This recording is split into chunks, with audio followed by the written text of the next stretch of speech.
Welcome to Confessions of a Realtor. So this is our new series where I will ask Mitchell an unknown question. The best part about this series is it's gonna let you guys get to know us a lot better. And then it's kind of a deep dive on how we earn our commission, which is one of the biggest questions we get, and it's one of the hardest questions to answer. Are you ready? I guess. I'm so excited. Okay, so I don't know how long this video is going to be, but we'll just go for it. So my question is, have you ever cried during a transaction? No. That's it? I haven't. Oh, Okay. I wanted to punch like a pillow or like a punching bag, absolutely. For numerous reasons. Have you? Oh yeah. When I first got my license, I'm sure you remember me being, it's like 11:58 p.m. There's a midnight deadline and I can't get a hold of somebody or somebody's arguing and it's like, we just need to get through this last piece. Just sign something. Here's what it means. Yeah, I guess I process stuff differently. Yeah, that's true. You don't really cry. I'm a big crier. I'm very emotional. So that being said, transactions are super emotional for all parties involved. As agents, we're up late in the night. What's nice is our contracts are different now because I'm getting old. So that was before all deadlines were always at 11:59 p.m. But now that has changed. So how has that changed though? Explain that. Oh, so there is a time deadline you can put in your offer contract now. So if you don't want to be up until midnight, you can say, hey, our deadline is 8 p.m. or 6 p.m. or whatever. I try to make it a little bit later, so 8 would probably be the latest I would go. So it's past working hours for people that work your regular 9-to-5 jobs, and maybe they can't go over documents or discuss things until after they get off work. After dinner. Yeah. If you have kids, the kids are in bed. And yeah. So what would be reasons that either an agent or a client would cry that you can think of? A deal falls through, home inspection issues on the seller side. I guess it's the real estate agents, we all go through this where the seller thinks they live in a very pristine mansion, the best house on the street, when they're not living in reality, and you have to kind of break it to them lightly. Your house kind of sucks, okay? You lived in it for so long. You don't notice you don't notice, like, you know, those countertops that were wonderful and beautiful 10, 15 years ago, those are now dated, and that's what buyers are going to see. You still love them because you may have picked them out, or they've just, you know, they're so easy to clean, or so stain resistant, or I set a hot pot on them all the time, and it's great, but it's ugly. It sucks because it's like, yes, you spent money on upgrading your house 10 years true. ago, but that doesn't mean your house is upgraded. We get that all the time. I have an updated house. Okay, cool. We walk through it, and it's like, well, when did you update? Oh, I was like 10. I guess it was like 10 years ago now. Yeah, like this carpet's really nice. It's only like 7 years old, and it's like, okay, that's not updated. So let's talk about trends, I guess. Like, how long do things stick around? Like, remember it was like the stainless steel appliances. Every 10 years. Yeah. So every 10 years is what they say. So we are on year 8 in our house, and I'm like, our house is so ugly. She wants to remodel the whole I want to remodel the whole house. Obviously, that's not realistic, but we are chipping away at it one room at a time, is what we talked about. So, I mean, trends right now, and I think the hardest trend right now is painted kitchen cabinets. Because you talk to our parents, and they're like, ugh, painted cabinets are disgusting. Because it was such a, like, trend that was like a faux pas, like back when we were kids and everybody wanted nice stained wood, and now painted cabinets are back in. Not only are they back in, but we've gone from white to like dark blues to teals to any color in the book. I thought this video was gonna be so much more like deep, and now we're talking about kitchen cabinets. Well, let's go back. So let's talk about, I don't think people really care what we think, but how do we support our clients and take the emotional damage on our side instead of them? Maybe we avoid emotional damage altogether. But what I will say is, if you are a couple or family members or more than one person being involved in a transaction, you have to look at things black and white, try and take the emotions and even the monetary value out of it, because I think that's where my tears come in, is when I have a couple where one side wants this, one side wants that, and it's like a clash of things, and to the point where the deal almost just falls apart because you can't decide on, you know, I'm okay replacing all the fire and smoke alarms, but I don't want to do that. That's going to cost, you know, a couple $100. So again, in the long run, if you're going to look at it monetarily, great, but it's going to cost a couple $100. I will come in and say, yes, it is, but you're going to get, you know, $200,000 when we close this deal. But you need to take those emotions out of it. Let's like personal things. Yeah, let's talk about what we have done as agents for our clients to keep a deal together. So most recently, remember the turf that weighed 2,000 pounds? Oh.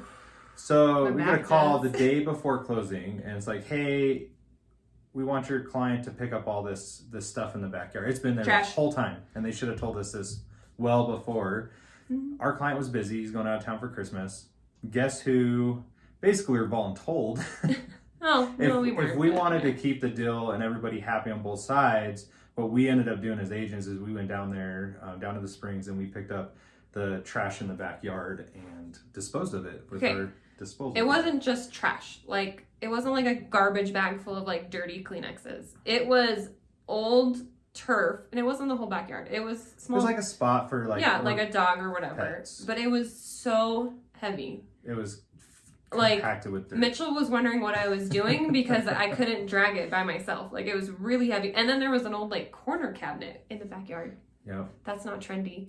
And shout out to Rocky Mountain Junk Removal because they let us drop it off, and they disposed of it for us, which was awesome. That wasn't the first time we used them on an issue that we had. Tell them about the one up in Westminster. So I had a buyer, and seller was supposed to clean out the house.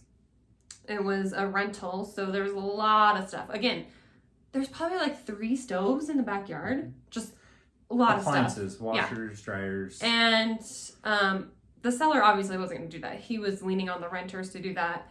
They got most of it, but my buyer's like, it's still like a junkyard in the backyard. So I called Rocky Mountain Junk Removal. They don't normally go up north, but he made a special trip up north to make sure that all the stuff was cleared out. And it was amazing because it just, that little extra step for that, something that we do, and then we have people that help us. It just made her transition that much better.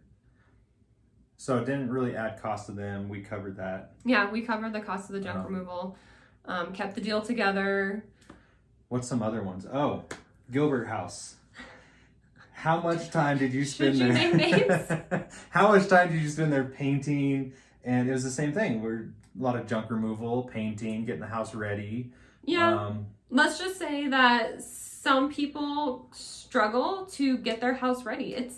It's a lot of work, and if you work full time or if you have kids or whatever you do, the last thing you want to do is like organize your house for other people to look at it.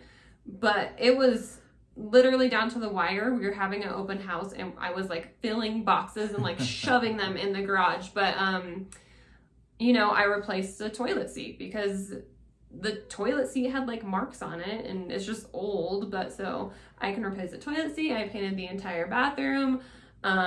Staged. It was staged. We went through tons of just boxes of old items, and it was, I always tell people, I can help you. I can't make the decision on whether or not you are going to keep something, but I can help you go through it. So, if you want to keep all the old records or newspapers or whatever, that's great, but I can advise you, okay, let's box it and it's ready to move to your next place and we can store it over here. Or if you want to get rid of, I got rid of a ton of VHS tapes for that house as well. And electronics. And electronics. So I know where to go. I know when there's electronic recycling day happening, I think this Saturday. Yep. Just all that kind of stuff. And then one more seller story, because I think that's the only one we have left that I can remember, but the condo over there off of Plum Creek. Let's just say the meat of this story, Mitchell met this client who's amazing, but he met him in the parking lot while he's filling a junk removal truck or whatever So that is where we started. We were showing another client a condo in there, and he's like, oh, you should come to look at mine, kind of joking because he saw us looking around, and I'm like, no, it's over here on this side of the building. He goes, oh yeah, mine's not listed yet. And it was like my first listing is right after I got my license, and it's like, oh, well, do you need a real estate agent? I live right down the street. It's super convenient. He lived down in the Springs. They were getting it ready because it was his father-in-law's house. So on that one, I did so much work, helped rip out carpet, helped get the junk out, replaced all the smoke detectors, replaced can lights. I met contractors there for flooring. I mean, it was tons and tons of work, which is, at the end, it was really cool because now we have really good friends. That awesome. Condo sold. I think it was really the highest priced condo in that development. At the time, yeah. And Mitchell has been dubbed the dumpster realtor since then, because that was his first client ever. Yeah. We do dumpster stuff with clients. we love our dumpsters, I guess. Now on the I guess, okay, that's seller side. On the buy side, what have we done? We did junk removal. Yeah, junk removal. There was one I just thought of that I just lost. And the buy side, I feel like almost comes with, if not more, but just as much emotion. Because yes, if you're selling, you're attached to the property. On the buy side, though, it's all about the dollars and cents. And you want to make sure you're connected with a great lender that's going to say, okay, here's how much you need for down payment, but also here's how much your closing costs are. Because that's not necessarily always bundled together, depending on who you're talking to. So you don't want to come to the closing table and be like, I got my down payment, I'm awesome. And they're like, yeah, it's $7,000 more than what you were expecting. And it's like, oh, because you're doing, especially if it's your first property, you are pinching pennies and doing everything you can to get into that first house. So you want, and we can help you guys do an estimate too. You want to get it down to the dollar. And when you're like, oh, I'm going to pay movers, and then they're like, oh, no, you're not, because you need X amount of, it's very emotionally draining. Yep. So stressful. Being a good agent on the buy side is having that estimate as close as you can to what it is going to be at closing. And in reality, it's not just down payment. It's not just closing costs. It's like, hey, are you going to break your lease, or are you going to wait to purchase until your lease is How do you structure to buy sell? How do you structure if you're renting? There's a lot that goes into on the buy side. And the other, what I thought about is how many times we help clients move. Yes. Oh my gosh, I know I have never picked up and dropped off so many moving boxes, because that's one of those penny pincher things where you're like, oh, I'll just, I'll get like 5 boxes from Home Depot. It's so cheap. They're like $2 a piece. 100 boxes later, you're in it for what? Like I can't even do the math. $2,000. It's a lot. So 200. Yeah, 200. Sorry, he's the math person. So I help people are always giving away moving boxes because they don't want to throw all that stuff out on the curb with the, make the trash guy mad or whatever. And so, I've gone to places and I'll load up my car with moving boxes and bring them over to your house. So one thing we're doing this year in 2024 is we have a trailer that we are offering to our clients that move, not out of state, obviously. Just don't take it very far away. But it's a nice big 14-foot trailer if you have a truck. It's free to use while you guys move in the town or close by, hopefully. Yeah. And which is another this is kind of off topic-ish, but we help you structure your move. So hopefully you're not trying to do it all in one day or even one weekend. You kind of have, a span of 2 weekends or a few days to transition everything over rather than just trying to like shove it all into your property at once. And sometimes you have to move in a day. That happens, so. All right. I think this was good. On a total closing now, I will say happy tears are always involved because you're so excited it's finally done. Yeah, and a big part of how we earn our commission is we try and take a lot of that stress away, so it's all on us, and we hope you guys never see it. I think we do a good job at doing that. Yeah, we try to shed the stress from you guys, and we argue with the other agents for you. Oh my god, that's the worst part of our job is dealing with other agents. I'll tell you, I got stories. There are some amazing agents out there to work with. Some. Okay, well, I will be asking Mitchell another question next week. We will see you guys then.